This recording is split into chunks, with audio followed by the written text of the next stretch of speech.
Okay, so I decided to do my project on adultification and Black youth with the main question, what role has the adultification of Black youth played in their criminalization? So, to start off, why did I choose this topic?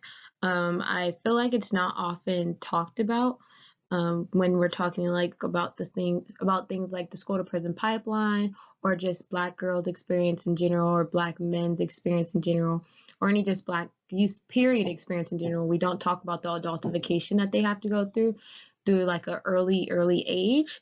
And then I myself too would like to gain a better understanding of like what adultification actually means and like examples of that. And then I also just want to provide all the info that I learn and have to like everyone in this class. So, adultification, referring to, adultification is a form of dehumanization, robbing Black children of the very essence of what makes childhood distinct from all other development periods, like innocence. And then the criminalization is the process by which behaviors and individuals are transformed into crime and criminals. So we can only imagine what these two words mean when we bring them together. But basically, what we see is young Black kids' childhood being transformed into something that is more criminal. And sometimes we often say that you could say that their childhood isn't even happening and they're kind of robbed of their childhood, and then instead the basic acts that normal kids would be doing in their childhood are criminalized, whether that be throwing fits, talking back, and a variety of different things, which I'll go into in a little bit. But yeah, it's a little crazy. So how did we get here? So to start off, Black childhood was negated within legislation whereby Black men, women, and children were rendered into a single subject category. So early on, when slavery began in America, we saw that there wasn't really a clear distinction between Black kids and Black men or Black women. They're all just Black people, all expected to work, all expected to be slaves, all expected to behave a certain way, which of course put Black girls and Black boys on a certain level, on the same level as Black men and Black women, even when they were still developing themselves. And then also the early use of the word Negro instead of child, which emphasized property instead of human. So again, there was no child even, or Black child or infant, none of that. Just Negro was the word that described any Black child, grouping them in this whole group of Black folks and not really acknowledging their innocence and their experience, or even providing them with a clear childhood. We are just expected to behave in a certain way that was the same as their parents, essentially. And then the constant policing of Black bodies. So as we see, when slavery started off, it was groomed to be a certain way, and we can see that streamlined throughout history in all different categories in all different ways. So it's only fair that we see adultification being treated the same way. Whereas even though slavery is not happening, we still see our children being treated the same way as they were treated when slavery was happening. Then, how is this currently happening? So I just pulled out this quote. Behavior which is understood as childish carelessness in white boys is reinterpreted through racist fantasies of violence as willful, destructive, and irrational behavior in Black boys that must be controlled. So yeah, with that being said, I forgot which reading it was, but there was a reading that talked about zero tolerance in the streets when it came to anybody, to really crack down on crime or whatever that means. But we see zero tolerance happening in the classroom as well.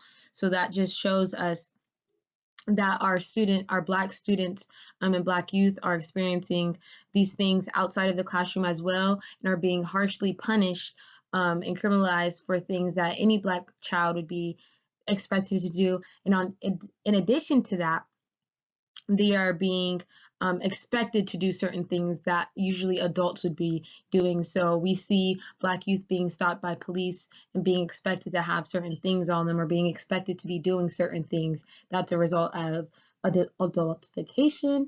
We also see adultification of Black youth happening through the school to prison pipeline, and through the juvenile justice system, being that they are the main ones making up the numbers in these systems. We also again see our Black youth going through police brutality, being that they are expected to be behaving in certain ways that really isn't what they're doing, or really what you shouldn't expect of 12-year-olds, 13-year-olds, 15-year-olds, 17-year-olds, 10-year-olds, and then also the societal norm.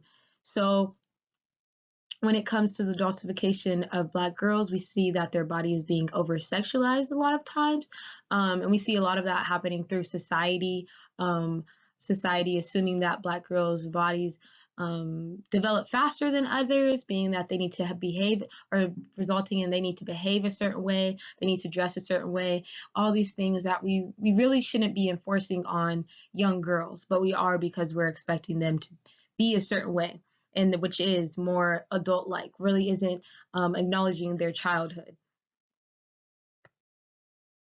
So current impacts. Because of those things that I just talked about, we see a lot of Black youth dealing with death, whether it be for themselves or with young people close to them, incarceration, a lack of empathy, and trauma. So yeah, as I stated, due to adultification, we see we see situations like Trayvon Martin happening, where a young teenager ended up being killed by another citizen that expected him to be doing certain things or being a certain person just because of the color of his skin, but at the end of the day, the person who killed him mistook him for a grown man.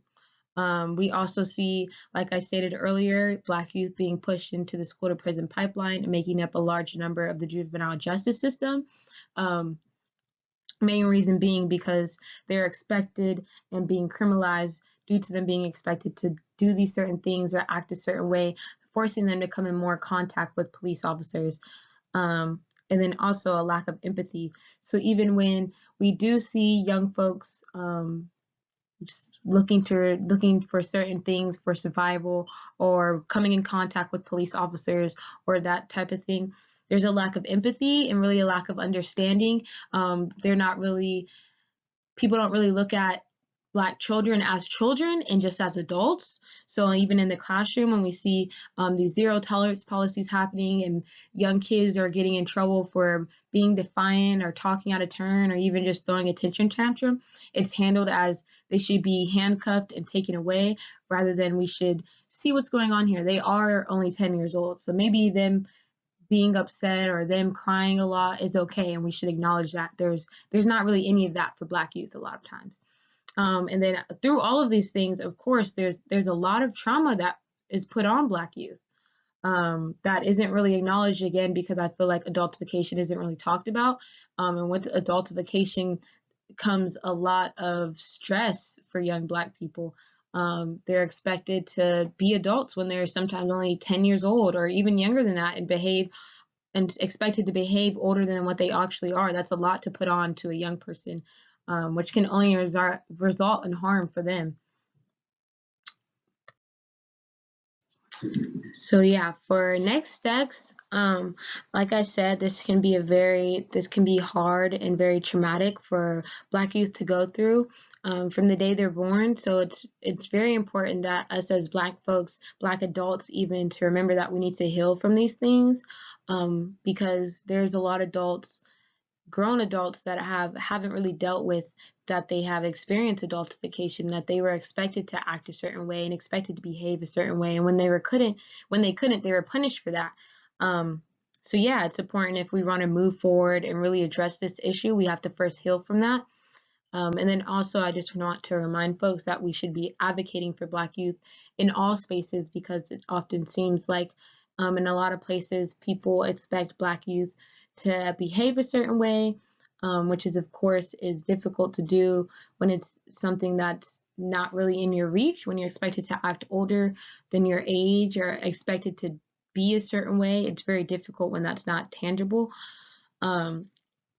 So I just want people to remember that in any space you're in, if you see this happening, to remind people that we should be approaching any young person with love, and with good intentions, and should really be reminding people that these are still children, and they still are innocent and they still are open to learning. We can't just punish and expect them to learn. We have to actually teach them.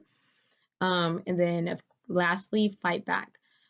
So it's important, as I stated earlier, with Black girls and their experience with adultification, that we realize that the adultification of Black youth is happening in so many ways, in mainstream media, in mass incarceration, in the school to prison pipeline, in our education system. That was like the same thing, but still, y'all get my point.